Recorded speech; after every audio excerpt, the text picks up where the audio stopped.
नमस्ते जय जगन्नाथ। आसंता आज जानिमा जने अनन्या अतुलनीय सर्वंसहा रत्नगर्भ मां विषय। बापा मां एकमात्र संतान भाव ऐश्वर्य अलिअल बढ़ी भुवनेश्वरी देवी परवर्ती जीवन में थिला केवल दुख ही दुख। तांकर विवाह 10 वर्ष बयस विशिष्ट लयर विश्वनाथ दत्त होइतिला। से 6 कन्या और 4 पुत्र जननी मध्य थिले। मात्र अति अल्प बयस वैधव जंत्रणा सहित घोर अभाव अनटन शिकार होइतिले। एपरिकी पिंधा लुगा 7 सिंह। 1841 मसीह एक आभिजात्य परिवार भुवनेश्वरी देवी जन्म। पिलादिने जड़े मेम पाखु इंग्राजी शिखी तेणु शिशु नरेन मां पाखु ही इंग्राजी शिक्षा लाभ करते। विवेकानंद विदेशी अनुगामी एवं भक्त मान सहित से इंग्राजी भाषा कथबार्ता करुले। जेमिति महिषी थिले सेमिति थिले आखिरी अर्थरे सर्वंसहा।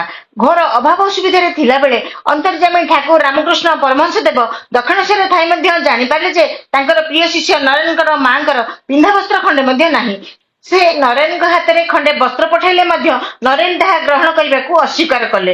पर ठाकुर रामलला हाथ में ताहा पठाइथिले। दुख केवल एतिकी नथिला, तापरे आदरणीय कन्या मानकर आत्महनन, प्राणाधिक प्रिय संतानर सन्यासी होई जिबा, आत्मीय माने अदालत रे मामला करी तांकु स्वामी भिटामाटी विताड़ित करने फल मानसिक भाव में विपर्यस्त और कपर्दक शून्य होई जीवन यापन करथिले श्रीमती भुवनेश्वरी देवी। एहा पर संभवतः आसी पहुंचीला तांको जीवन सबुठारु बड़ अभिशप्त दिन।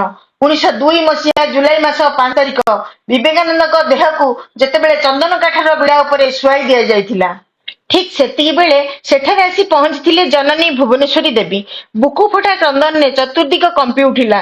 कांदु कांदु लोटी पड़ले बेलूर मठर माटी उपरे। कौन है मोर नरेंद्र, हठात चलीगला कहीं? फेरिया रे धन फेरिया, मत छाड़ी चली जानी रे बापा, मु केमिति बंचिबी? फेरिया बापा फेरिया कही विलाप करथिले।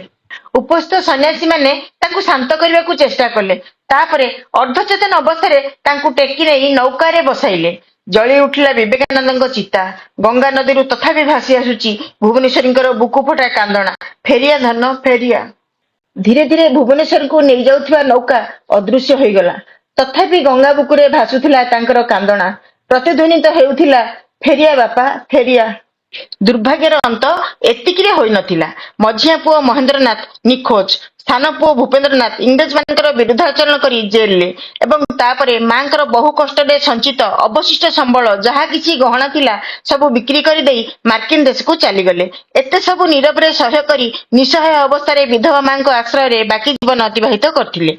1911 मसीहा जुलाई 25 तारिख दिन मेंजाइटिस रोग रे आक्रांत थिबा भुवनेश्वरी देवी मृत्युवरण करथिले। शेषकृत्य बेले श्मशान में उपस्थित थिले मझिया पुओ महेंद्रनाथ और सिस्टर निवेदिता। कनिष्ठ पुत्र भूपेंद्रनाथ सेतेबेले अमेरिका रे निर्वासित जीवन यापन करुथिले और विश्वविख्यात सन्यासी पुत्र विवेकानंद 9 वर्ष पूर्व महासमाधि रे लीन हो जाइथिले। वास्तव में अनन्या अतुलनीय सर्वंसहा और रत्नगर्भा थिले विवेकानंद जननी भुवनेश्वरी देवी।